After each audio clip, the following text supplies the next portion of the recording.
Shalom, Israel. Shalom. Hoping this all go well. Coming to y'all today, came across this video.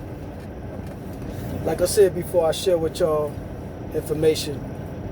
I look at many other people's material that they share out here in this world. Only the good things that they got to offer. And this one guy, I shared a couple of his videos, not in its entirety. I take clips from people's material, stuff that makes sense, that tell the truth. And the one thing I've noticed about these Gentiles is, like the Most High say, they don't have the spirit on them to know God and know the truth. And some might take that in a disrespectful manner, you know, take all your grievances up with the Most High. Now, let me get my Bible real quick. I want to share something. 1 second.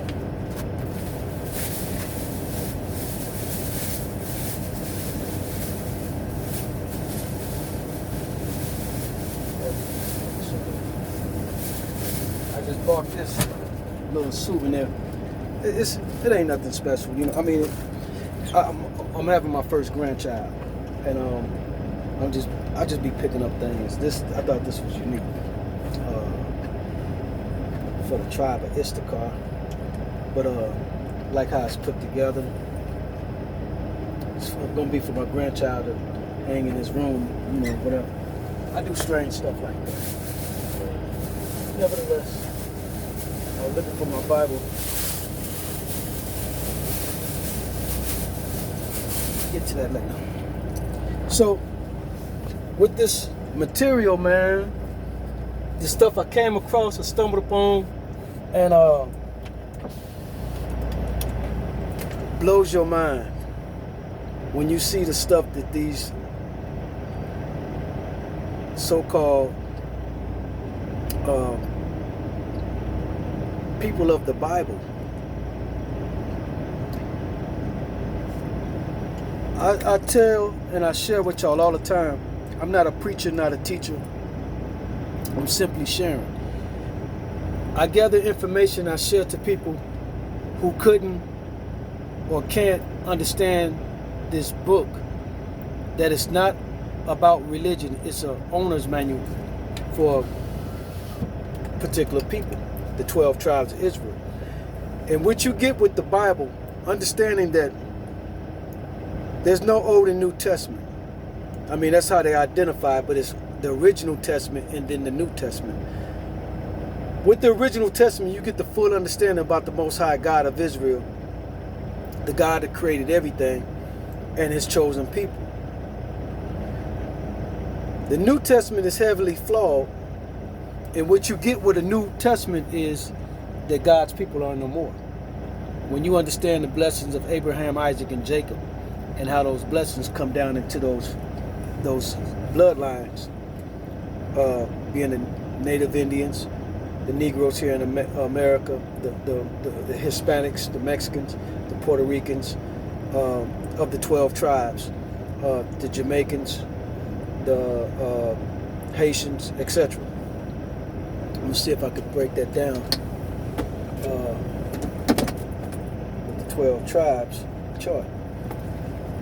Now I'm going to go into this with this, like I said, Isaiah detailing the Most High God tells you that there's no other God formed during him or after him or before him. He didn't create no other gods.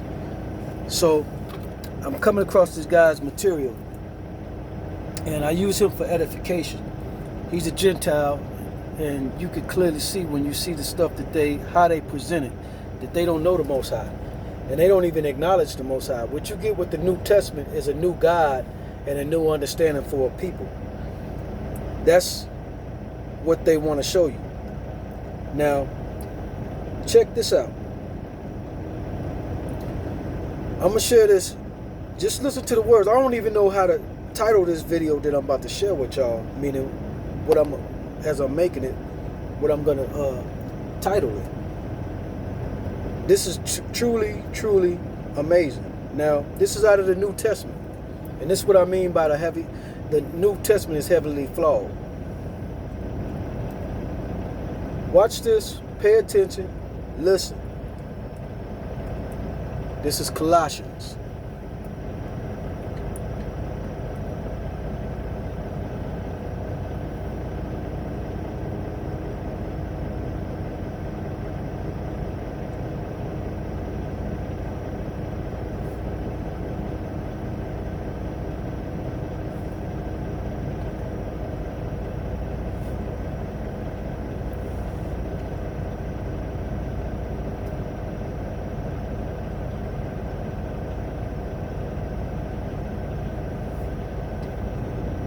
Paul's letter to the Colossians. It was written during one of Paul the Apostle's many imprisonments for announcing Jesus as the risen Lord. And the letter is addressed to a group of people that Paul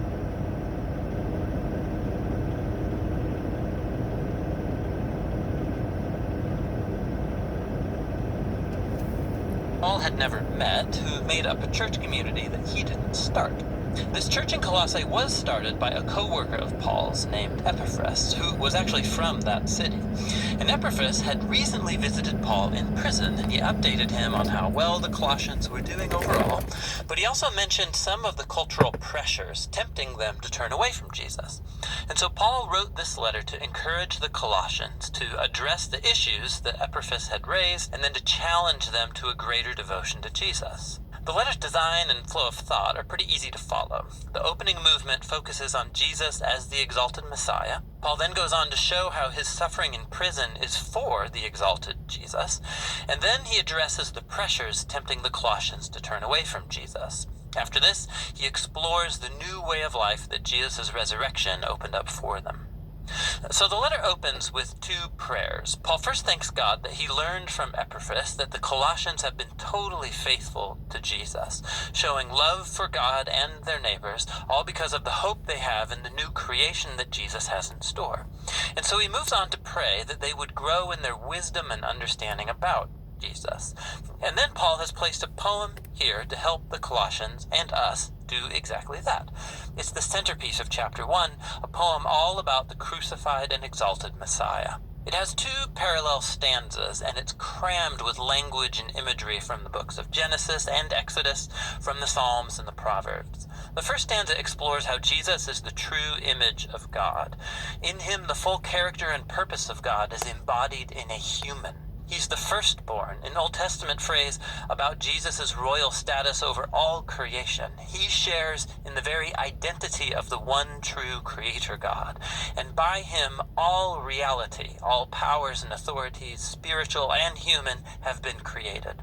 It's in Jesus the Messiah that we discover the very author and king of creation. And so in the second stanza, we discover he's also the one bringing about a new creation. He's the head of a new body, which refers to Jesus' people, who are the new humanity, of which his own resurrection existence is a prototype. In him, God's glorious temple presence dwells, and so it's through Jesus' death and resurrection that God has reconciled himself to humanity, to all spiritual powers, to all of creation. It's a remarkable poem, and Paul will keep referring back to it as he goes on in the letter. So he first shows how the truth of this poem transforms his own experience of suffering in prison. He's being punished for announcing to the Greek and the Roman world that Jesus is the resurrected Lord and King of all. And so his suffering, he thinks, is not a sign of defeat. It's actually his way of participating in Jesus' own suffering done as an act of love. And so his hardships are actually a cause for joy. He's imprisoned for the surprising news that Israel's resurrected Messiah is creating a new multi-ethnic family. And more, just as the divine glory dwelt in Jesus, so Jesus dwells in and among his international family. Or as Paul says, the Messiah is in you all, the hope of glory. Paul then addresses the cultural pressures that are tempting the Colossians to turn away from Jesus. They were confronted by a combination of mystical polytheism along with a pressure to observe the laws of the Torah. So all these new Christians, they had grown up worshiping the various Greek and Roman gods who governed different arenas of human life, and many simply included Jesus as one more deity that they could worship. There was also great pressure from the Jewish Christian community for these non-Jews to complete their commitment to the Messiah by following all of the laws found in the Torah. Specifically, he mentions eating a kosher diet, observing sacred days, and circumcision. It's very similar to the problem he addressed in the letter to the Galatians. For Paul, to give in to either of these temptations is compromise. It's a failure to grasp who Jesus really is and what he did on their behalf. The Colossians used to live in fear of spiritual powers and elemental spirits, as Paul calls them. But Jesus triumphed over these through his death and resurrection. He freed the Colossians from any obligation to them. In the same way, Jesus fulfilled on our behalf all of the laws of the Torah, which never had the power to transform the selfish human heart anyway. And so what Jesus did in his life and death and resurrection, it lacks nothing. It doesn't need to be supplemented by following the laws. He is the reality to which all of the laws of the Torah were pointing anyway. Instead of the laws, followers of Jesus have the power of his resurrection to change them, which is what he goes on to explore. Following Jesus means joining his new humanity, because their lives have now been joined to the risen Jesus' life. And this is why Paul challenges the Colossians to set their minds on things above, where the Messiah is seated or rules at God's right hand. Now, Paul doesn't mean here, think about how you'll one day leave earth and go to heaven. Rather, the heavens are the transcendent place from which Jesus rules now over all of creation.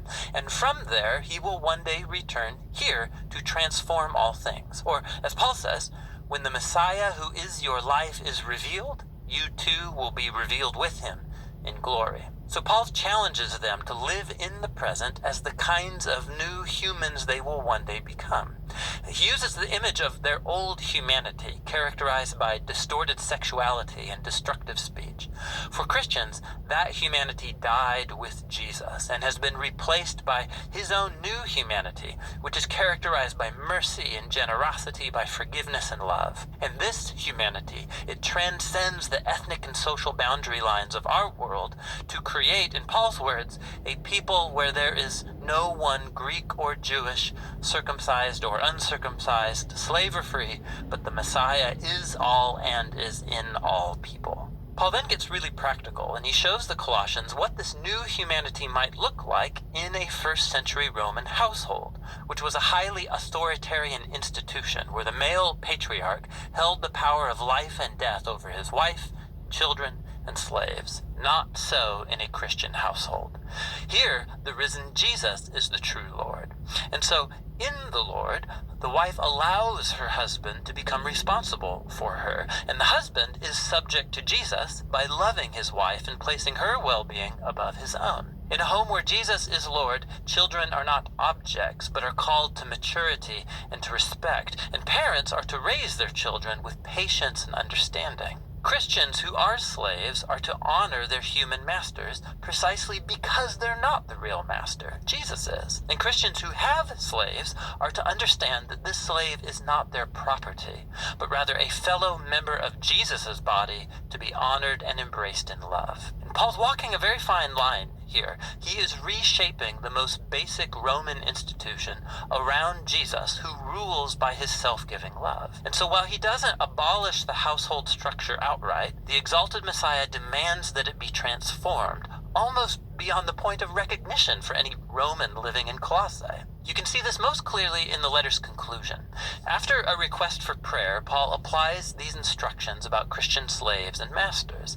And we discover that Tychicus is the one carrying and reading this letter to the Colossians, and he's accompanied by a certain Onesimus, who was a former slave to a Colossian Christian named Philemon. And we discover from another letter addressed to Philemon that Onesimus had escaped from his master. It was a crime worthy of imprisonment. But Paul asks the whole church to greet Onesimus as a faithful and beloved brother in the Lord. And then in the letter to Philemon, Paul says that he should receive Onesimus no longer as a slave, but as a brother. Talk about ending the letter with a punch. So in the letter to the Colossians, Paul is inviting us to see that no part of human existence remains untouched by the loving and liberating rule of the risen Jesus. Our suffering, our temptation to compromise, our moral character, the power dynamics in our homes, all of it must be re-examined and transformed.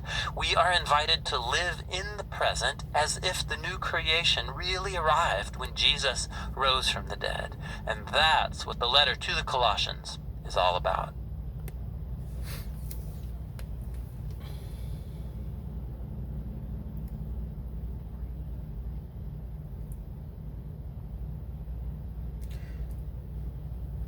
The Most High is not the author of confusion. With this Jesus, you get a colossal of confusion because it's lies. I've expressed to y'all that I'm not a Bible thumper. I'm getting the meat, the milk, working my way to the meat like everybody. I'm no smarter than anyone. I'm average.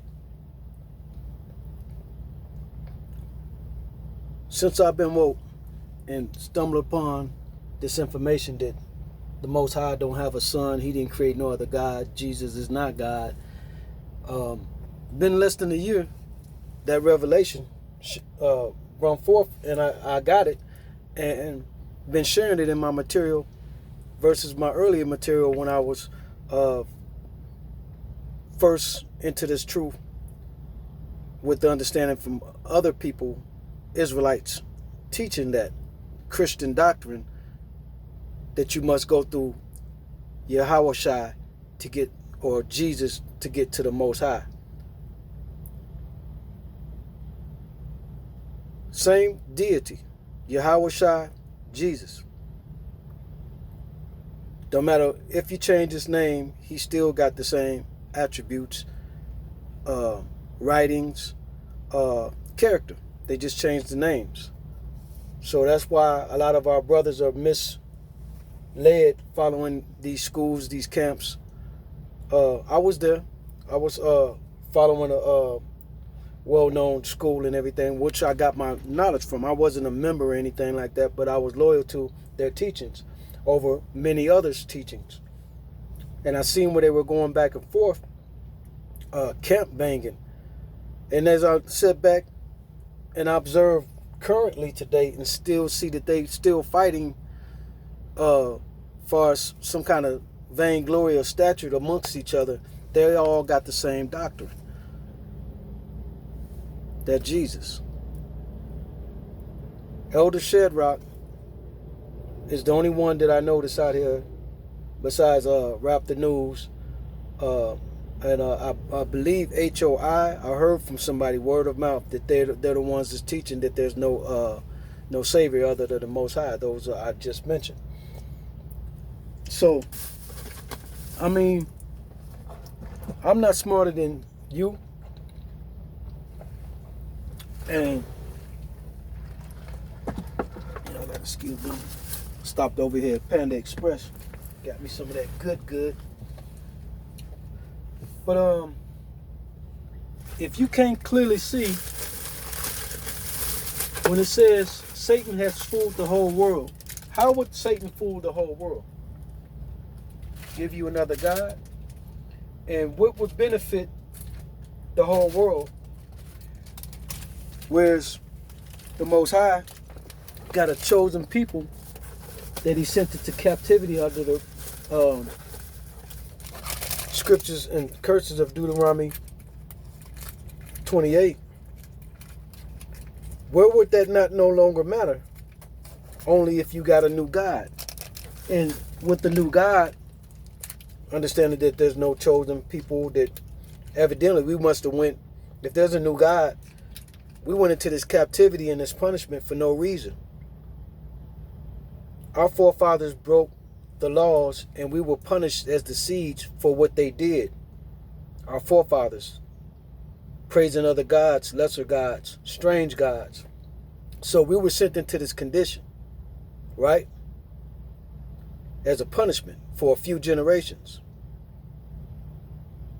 Why would God give us a new God sign us over to a new God,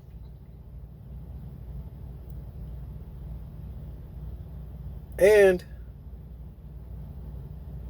void our blessings that were coming down through Abraham, Isaac, and Jacob, and give us the same God that the ones he used to punish us, because that's what he used the Gentiles and the Edomites for. They were created to punish us. So why would he send us through all this for a few generations, then renege? Nah, I'm changing my mind. I'm gonna send my boy down there to switch things up and, make everybody cool now, I'm not buying it. And that clearly shows you right there that that's some scripted, made up stuff that they put in the works for generations. They've been working on that for a while, and it's worked. It's worked, because that's, like he said, Satan will fool the whole world. How is the whole world fooled right now? With that malarkey you just witnessed right there. The whole world believes Jesus is the Savior. Even there are Hebrew schools out here and camps teaching that. Sweet and sour. Yeah, baby. Yeah, the whole world is fooled. And this goes into with the understanding of seeing that the Most High ain't lie. He never lies. He says a remnant of us are going to make it. And I could just see why. Look at that. That's so good.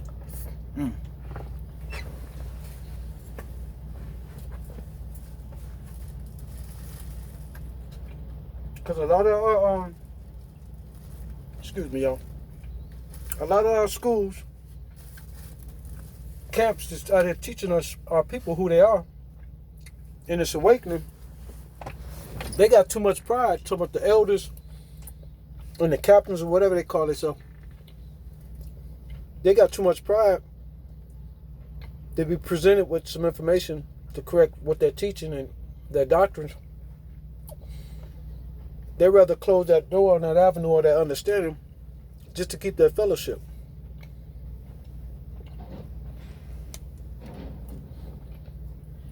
Sending all those in ignorance with them. I had a discussion with my cousin yesterday. He was telling me about some things personally going on since this pandemic that's going on in his house and everything. He's like, man, it's getting really rough. Tensions in the home. I think everybody back working in his house anyway, as far as what they do. But it ain't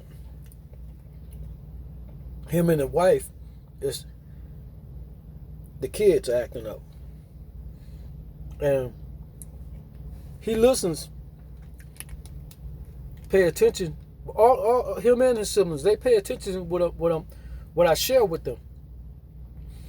And this is what I was telling him. I was telling him, look, man, we're at the end times. You got to pay heavily attention. You're not going to make it out of this situation, these curses, or this pandemic. Anything that the Most High set up to correct us by doing things your way. He ain't just going away. You got to get your house in order, meaning you know this understanding that I'm sharing with you, and you haven't really shared it with your wife and your children. You share portions of it, but you ain't really seek the Most High. You can't half-ass it in this world, in this situation, because you're going to have these situations come about that you can't correct on your own. This Jesus offers you a kumbaya. Jesus loves everybody, right? Jesus loves everybody now. All the time we've been given to Jesus, the love ain't been there for us. So if you believe that, and believe that the Most High just abandoned us after what he promised Abraham, Isaac, and Jacob,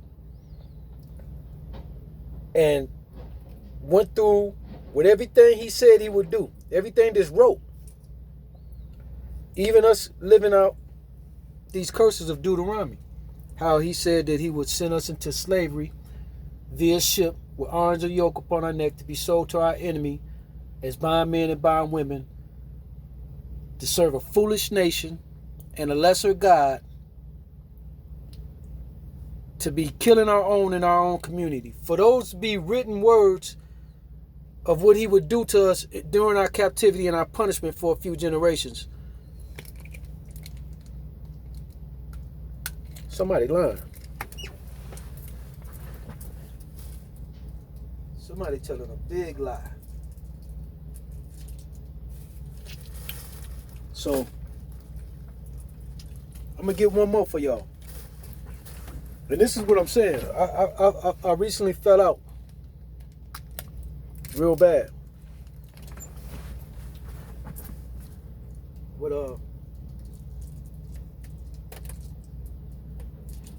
somewhat of this world. And me and my auntie were talking today. Okay. Getting a little personal here. My mama is the oldest of 13. All females except 2 boys. My mama passed away in November 2014. So I got a lot of aunties. There's a lot of females in my family. And one of my aunties, she operates like Joseph. She's the second to the youngest. And the way some of the surviving sisters have been treating her almost comes off just like that with the 12 tribes, if you know the story. How the 12 tribes of Israel, each of them 12 children, starting a tribe of Israel. We being the tribe of Judah. Ephraim being the tribe of Ephraim being the Puerto Ricans. That tribe, Ephraim. Judah being the Negroes from here in America. Benjamin being the Jamaicans. Levi being the Haitians. Issachar being the Mexicans. The Native Indians being the tribe of Gad. These all came from those brothers. So my auntie, she's very smart, litigation-wise and judicial stuff. And I got another auntie, she's actually an attorney. But anyway, they always kicking up against her and things she's doing to help people, especially family members. They always trying to find a way to cut off her doings. But she always, my auntie that's real savvy in this, she's always victor. You know what I'm saying? She's always victorious in the stuff she do. And we talking, and I was telling her about a conversation I had with one of my aunties maybe 2 years ago. And I got a cousin. Now pay attention to these integrals of this story. I got a cousin. Me and her woke at the same time. She's married. Well, her and her husband joined. I was following under GOCC. Not a member, just followed their material. My cousin and her husband were following under IUIC. I didn't like how IUIC operate. They were operating at my time. I'm a good judge of character. They were operating like a cult. And it came out in my cousin's mannerism. When we were going to presenting certain doctrines or understanding out of the scriptures, out of the Bible, nothing that we really knew. We were following what other people were sharing and showing us, teaching us and showing us out of the scriptures. Well, I showed her something that she was learning over there at IUIC that wasn't valid. And she kicked up against me. So I was thinking that, okay, maybe it's because they teach in these Hebrew schools and camps, which is a Christian doctrine, that the women's supposed to be silent. That's a Christian doctrine. Our women do follow their man's lead, but only when that's a righteous man. But they don't have to be silent. Example, when we went into slavery and captivity, meaning I'm not just speaking on the woman having not to be silent. They are given certain powers too. Harriet Tubman, If it wasn't for women like Harriet Tubman, men couldn't be out and rebel or gather and everything. It took a woman like Harriet Tubman to do something to assist us to continue to grow as a nation in our captivity. So I'm thinking my cousin is under that act and really was trying to honor me as a man or something. Like, she wouldn't say nothing about what I was teaching her or what I was sharing with her as far as the teachings that she was getting. But yet she would turn around in another conversation, share again what she just said incorrectly of her understanding. And I'm like, man, cuz that ain't right, you know. And I'm trying to share with her the scriptures, and she cut me off. She said, we not allowed to listen to other people's material. I said, this ain't my material. This is out of the scriptures. You know what I'm saying? I've never been a follower.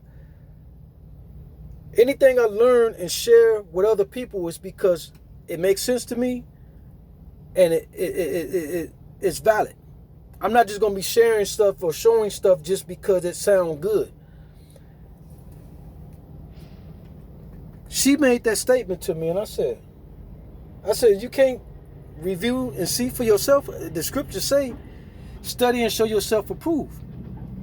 She said, we're not allowed to do that. I said, you in a cult. That was the end of that conversation. Never talked to my cousin again.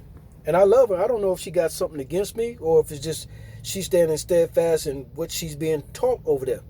I could care less. That you gonna take that journey. You know, you drink the Kool-Aid. Jim Jones was a good example for everybody. Don't be a fool for no man in his vainglory. So, this one particular auntie I'm having a conversation with, and I'm telling her about who we are, who God really is. And at that particular time, I didn't know Jesus wasn't his son. But I'm talking to her about the Most High. That's always been on my spirit. And telling her about who we are as the Israelites. My auntie didn't want to hear nothing because she had been turned on to my cousin and her husband's rhetoric. And she said, you doing the same thing she doing. I don't want to hear all that. That's hate speech. I said, no. What she's going through over there and her husband, that's a cult. I'm telling you about who we are as a people. I ain't talking about none of the rhetoric and what they doing and they on how they present or teach. That ain't got nothing to do with it.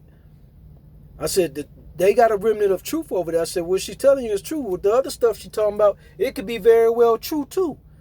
But I ain't trophying that. I'm trying to tell you about who the Most High is and who we are. My auntie didn't want to hear nothing. And she got to going into Jesus is her Savior and all this other stuff. So God gave us a new God with a new day of worship. Nobody out here following Jesus, Yahushua, or Jesus,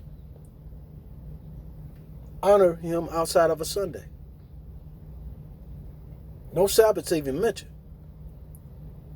So, fast forward to today, this week, this month. My auntie in a situation, kind of a bad situation as far as security, housing, and all the stuff that the family doing around it and everything. It's like she's about to go through some real trying times right now. And family there to support her, but she's losing a lot. And I mean, from her perspective, a lot. I see she has greater if she come to understand who she is and why she's going through this. And I know that's exactly why she's going through this. Not just my opinion, I feel it, because right now in these times, the Most High is sending out punishments for all those who have known in the end times. He said across the land, everybody would know his name and his power in this last time amongst these plagues. All those people that heard a remnant of this truth and found some way to cleave to the lies and excuses, colossal collations, confusion, he's tearing your world down. And this is your kingdom. You chose this kingdom, not the kingdom to come. You chose your kingdom. He's tearing your kingdom down. This is good as it gets for you. And that's when I'm hearing all this stuff that's going on with my auntie. It's blowing my mind, but I know I'm helpless. I can't get a lick back for it if I wanted to. I'm not gonna interfere with the Most High. And that's what I was telling my other cousin that I was on the phone with yesterday. I'm like, man, I'm seeing a lot of stuff going on with my people. Friends, peers, family. And I got some idea. I'm not denying the Most High power. I see what it is. And regardless if they want to acknowledge it or not, they going through what they're going through. And I'm not going to get in the way of the Most High. Block my blessings. Helping anybody out there that's going against him that know better. I've got people that curse God. I can't associate with them. All the time in my life when I never knew of a Most High, I was questionable about Jesus at the time. I'm like, what kind of God comes to earth and gets killed by mortal men? I didn't understand that. So I've always had the spirit to not to trust into this Jesus. And all through that, growing up in my teens, being on my own, having my first car at 14, 15, hustling in the streets, being homeless plenty of times. I at one point in time, plenty of times, I done had 2 or 3 cars, clean cars, and was homeless. Living from friend, family, whatever. Didn't have my own. But even when I was hustling and kept a job for income, I'd be sitting back at night drinking a Bill 40. And, you know, I didn't smoke weed. I was a beer drinker. And I would just sit back and think, man, like, what kind of life is this? You know, I can't find a way out of this hustle. I find a job, but it still ain't enough, man. I mean, I was living in Cali at the time, remember? And the cost of living back then was ridiculous. You know, it was $1,100 or $1,400 at that time for a studio apartment. But I remember saying, man, what kind of life is this, man? Why would God have us living like this? But I never, even not knowing a God, I never had the balls to curse God.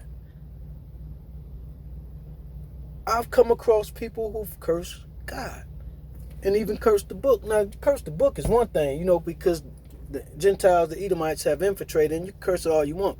But if your soul don't resonate with the truth out of it, if the truth don't outweigh the bad, and you still want to curse that book equally to cursing God.